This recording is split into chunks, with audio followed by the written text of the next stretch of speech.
2015 मध्ये मला युट्रसचा प्रॉब्लेम म्हणजे सिसचा प्रॉब्लेम सुरू झाला. पण ते म्हणतात ना, बाई कशी अंगावरती काढत जाते, बघू थोडे दिवस, मग बघू ढकलत जाते. तसं मी ढकलत गेले. आधी ॲलोपॅथी घेऊन पाहिलं, 1 वर्ष गेलं. नंतर एकदा असंच एका फंक्शनमध्ये माझ्या ताईने मला पाहिलं. ती म्हटली तुला खूपच त्रास आहे, हे आपण डायग्नोज केलं पाहिजे. म्हणून मग आम्ही डायग्नोज केली ती गोष्ट. ते कळाले की मला सिस्ट आहे म्हणून ते 2015 पासून ते 2022 पर्यंत 4 हॉस्पिटल्समध्ये 3 वेळा मी ॲडमिट झाले. सगळी ट्रीटमेंट घेतली, शरीराचे हाल केले, भयंकर हाल झाले, त्रास वेगळा, फॅमिली साधा ह्याच्यामध्ये खूप म्हणजे हे करावं लागतं, फॅमिलीला, नवऱ्याला, मुलांना, सगळ्यांना.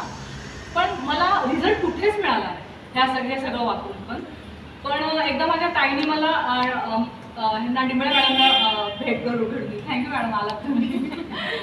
तर त्यांची भेट घडवून दिली आणि मग मी डेमोस्ट्रेशन पाहिलं आणि ॲज युजल पैशांचा विचार करून सांगते. पण मी केली ती सुरुवात ताईच्या फोर्सने मी केलं. आणि फर्स्ट टाईम असं झालं की पहिल्या मंथमध्ये मला अजिबात पोट दुखलं नाही माझं. मी कामाला गेले, आले, मी घरातली सगळी कामं केली, सगळं झालं. मी वाट पाहत होते की पोट दुखेल, पण ते दुखलंच नाही.